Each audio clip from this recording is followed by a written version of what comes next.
A interdisciplinaridade é fundamental, sobretudo quando se trata de temas como o suicídio. Eu sempre falo que é uma oportunidade da gente trazer o assunto, desmistificar, para que as pessoas que padecem desse risco, que a maior parte tem intenções ou planejamentos, mas não tentam, elas se sintam à vontade de buscar ajuda, de falar, que é mais comum do que a gente imagina. O suicídio é um fenômeno social. É um fenômeno que existe desde que o homem existe. Só que ele começa a ganhar importância quando ele começa a ser calculado. O primeiro trabalho sobre suicídio foi o trabalho do Émile Durkheim, publicado em 1897, final do século XIX. Durkheim, ele parte de alguns pressupostos e de algumas categorias emblemáticas.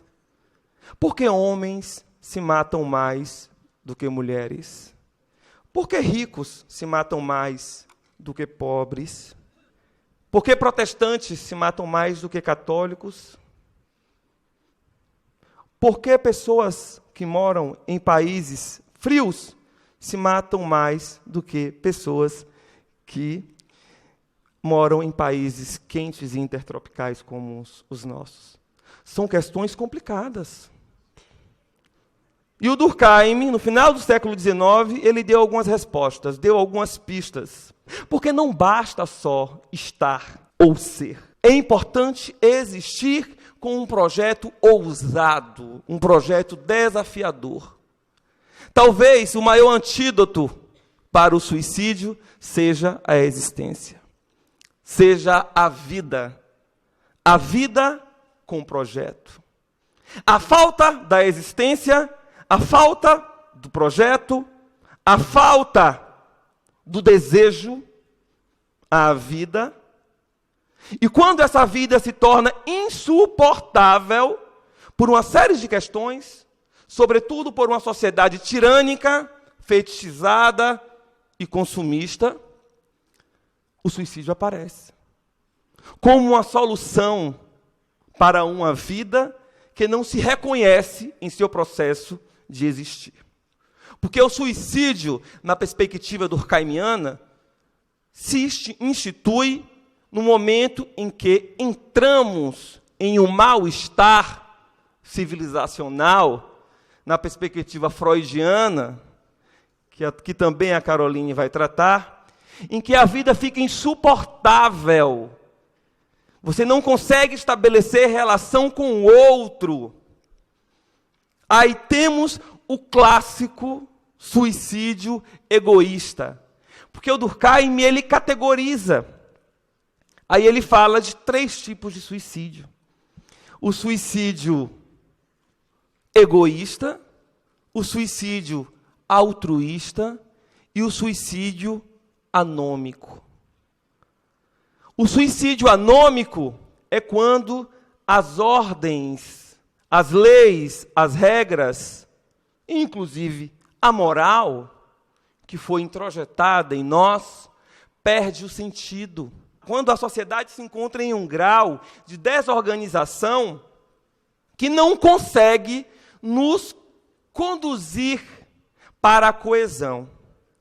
Indivíduos que estão mais coesos socialmente, eles são menos propícios ao suicídio. A coesão é fundamental. As regras, a moral, são elementos de coesão, porque fazem parte de um leque de instituições. Instituições sob a qual a família é a base nuclear, é a célula máter. Junto da família temos a escola, as igrejas e o Estado. Essas 4 instituições são sinalizadas, elaboradas e reelaboradas. 90% dos suicídios executados, quando você faz uma retrospectiva, existe algum desse diagnóstico. 80% geralmente é depressão maior.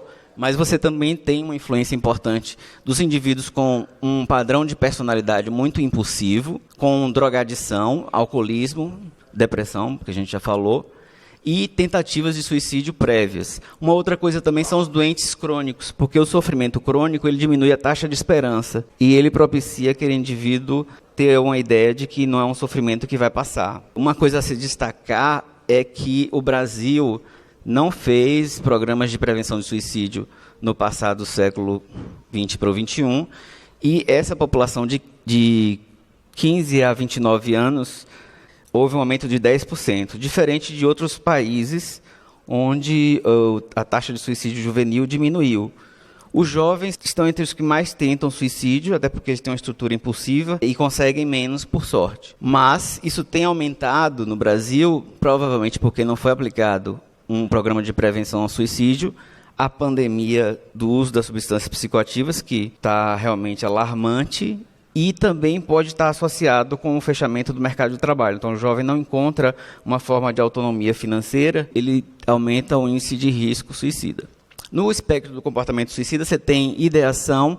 É importante falar que, assim, 1/5 a 1/6 da população vai ter uma contemplação suicida durante a vida. Ou seja, em determinados momentos, 1/6 de nós vai ter pelo menos uma ideação suicida, que é o que é mais comum. É importante falar também das tentativas, porque para cada suicídio, imagina que 10 a 25 tentativas varia conforme o estudo.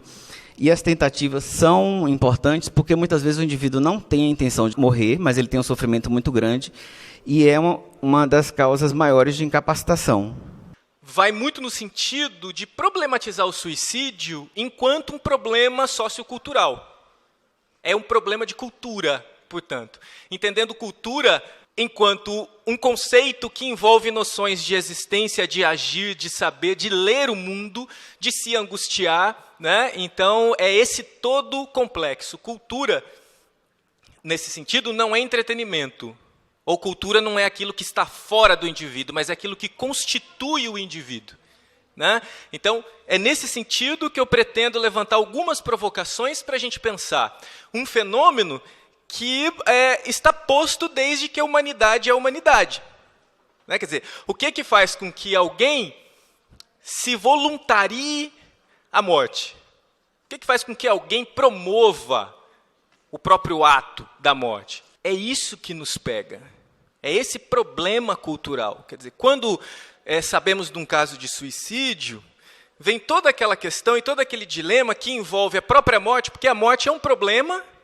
Enquanto leitura, todo mundo se pergunta, afinal de contas, o que é morte? Quer dizer, é algo que foi debatido e que é debatido por psicólogos, por filósofos, começa com os filósofos e etc. Damos uma série de respostas, uma série de leituras possíveis. Mas quando a morte vem patrocinada pelo próprio sujeito morto, alguém promoveu o ato suicida. É como se, de alguma maneira, nós deixássemos um pouco de lado aquelas perguntas que são corriqueiras e que são colocadas todas as vezes que alguém morre, né? Porque está no conforto de Deus, etc. Quer dizer, tudo isso aparece, mas junto disso a grande questão. Por que é que fulano ou fulana cometeu suicídio? Porque é um tema, de fato, tabu. Então, é nesse sentido que vamos pensar o suicídio como um problema sociocultural. O problema aqui é entendido no duplo sentido do termo, né? Não somente como um problema, quer dizer, um mal que precisa ser combatido, né? Porque é assim que a nossa cultura lê, mas também problema no sentido de uma questão a ser pensada. Trata-se da decisão, e aí eu coloco decisão em caixa alta, porque, ao meu ver, me parece que é esse o problema a ser pensado. E aí, independentemente das circunstâncias, ou das razões, ou das formas, mas o ato de se decidir, né, pela morte, que leva alguém a desistir da vida em favor da morte. É interessante que, do ponto de vista antropológico, a gente também possa relativizar a própria noção de vida e a noção de morte. Essa é uma outra provocação que é interessante que a gente coloque aqui, né? Porque quando alguém comete o suicídio, e isso os estudos etnográficos apontam, eu tenho apontado, através dos indícios, né, das cartas e dos bilhetes e de muitas coisas deixadas, tem a ver, sobretudo, muitas vezes, como uma resposta, ou como um investimento a uma outra vida. Em outros termos, quer dizer, não necessariamente o ato de se matar significa o fim completo. É o fim dessa vida, mas com possibilidades de uma vida outra ou de um outro tipo de vida, né?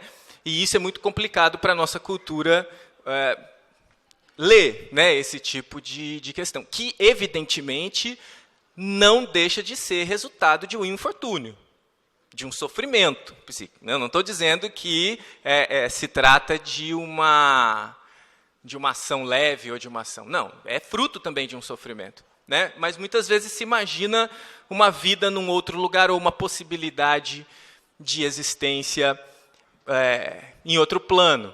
A pergunta por que se cometeu suicídio, que geralmente é a pergunta que nós fazemos, por que a pessoa cometeu tal ato? Por que fulano cometeu tal ato? Talvez a pergunta por que se cometeu suicídio deva dar lugar a uma outra pergunta.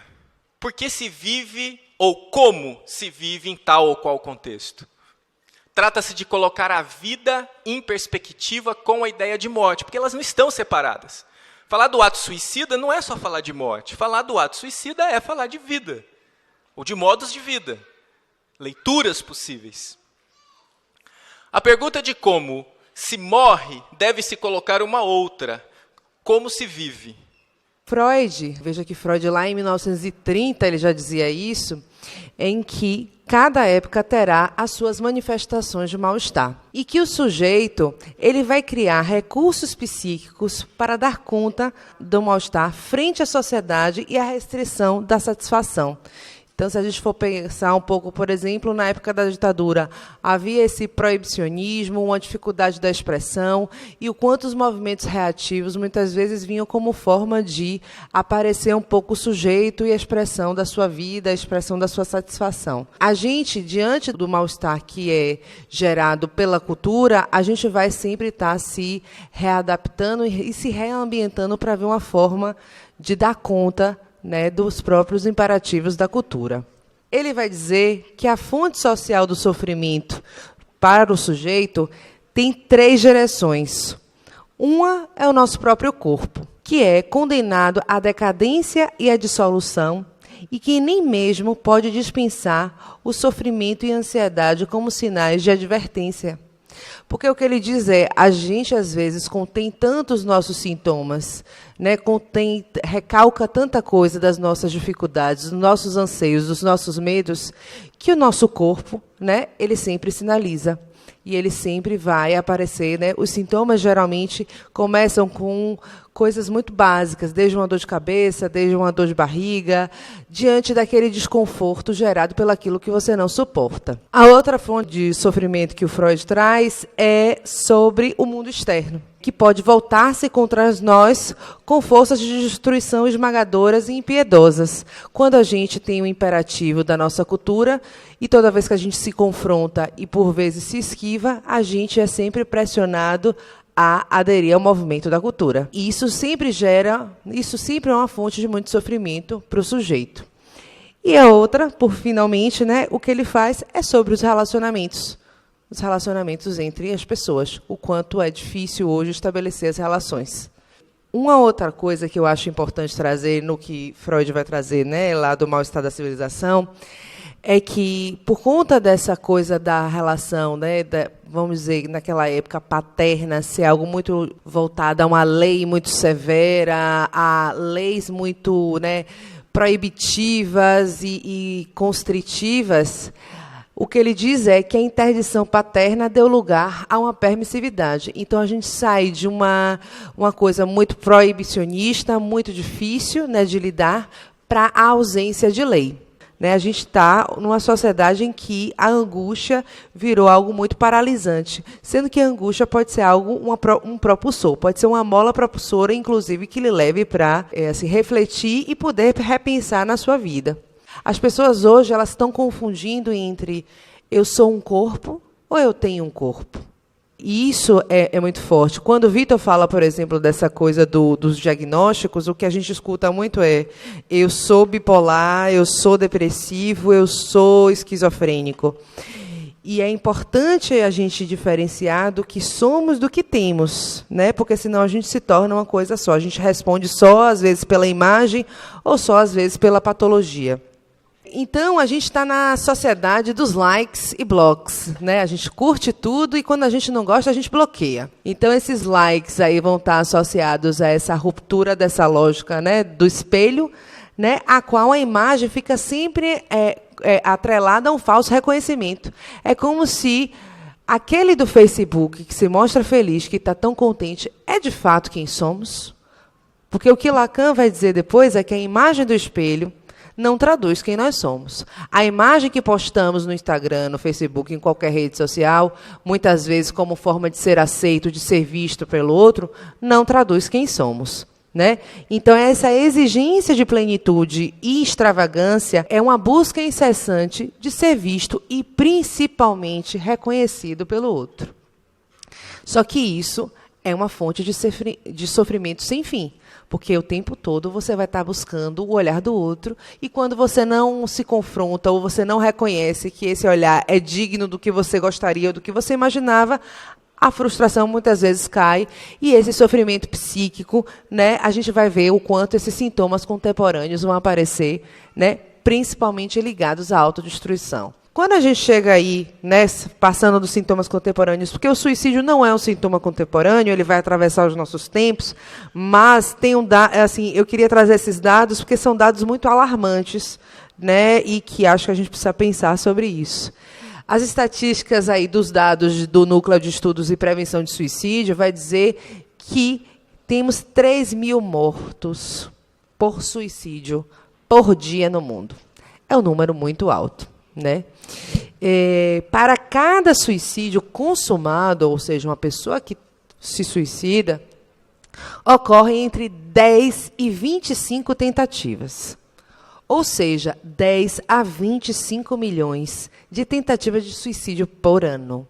Isso é um número, de fato, muito alarmante, né? O quanto a gente está falando de muito sofrimento psíquico. Quando a gente vai agora para a questão dos jovens, que também é algo muito triste de se ver, né? Ele vai dizer que há um aumento de 65% entre os jovens de 10 a 14 anos que se suicidam de 2000 a 2015. E 45% dos 15 aos 19 anos. Quem é esse sujeito que tenta o suicídio, né? Por que a gente está aqui discutindo com assim, uma mesa assim, tão interdisciplinar? Porque o suicídio é um fenômeno complexo e multifatorial, consequência de muita dor e sofrimento. O suicídio, em muitos casos, se constitui como uma saída do sujeito, como forma de se livrar da angústia provocada por sua incapacidade de atender às exigências dos imperativos atuais. É tanta coisa que eu preciso dar conta, é da minha imagem, é do que o outro espera de mim, é do que eu espero do outro. São tantas assim, variáveis que tem uma hora que o indivíduo não suporta, e parece que o suicídio é uma forma de sair dessa relação com a angústia. O suicídio também entre os jovens, né, isso vem crescendo muito e é algo que a gente vem também se debruçando muito. É um momento de transição muito grande, a gente está, né, os jovens estão passando aí por um momento de uma mudança orgânica, psíquica, da sexualidade, de uma certa impulsividade, e muitas vezes como um ato de ruptura com seus ideais, e que muitas vezes convoca mesmo a usar, né, às vezes falsas máscaras para conseguir dar conta da realidade. Eu acho que o que a gente tem trabalhado muito é falar sobre a dor e o sofrimento, né? A gente não está só falando, o suicídio é uma consequência dessa dor e do sofrimento. E assim, o quanto é importante a gente sair dessa rotulação, muitas vezes, que parte pela via do diagnóstico, e dessa relação silenciosa que as pessoas têm com o adoecimento, né? Como se fosse, assim, adoecer fosse vergonhoso, ou adoecer fosse algo, assim, de uma covardia ou de uma fraqueza. Isso não tem a ver com fraqueza, isso tem a ver com a dor do sujeito. O que a gente trabalha muito é resgatar o que é de vida, porque são sujeitos que estão muito ligados nessa relação mortífera. E o quanto a gente precisa também alertar a família, porque muitas vezes a família faz intervenções errôneas, também por não saber como lidar, e que o quanto isso prejudica, muitas vezes, essa relação, né, e a própria cobrança que o mesmo tem consigo mesmo. As apostas das intervenções é falar ao invés de atuar. A gente está o tempo todo, às vezes, numa era da impulsividade.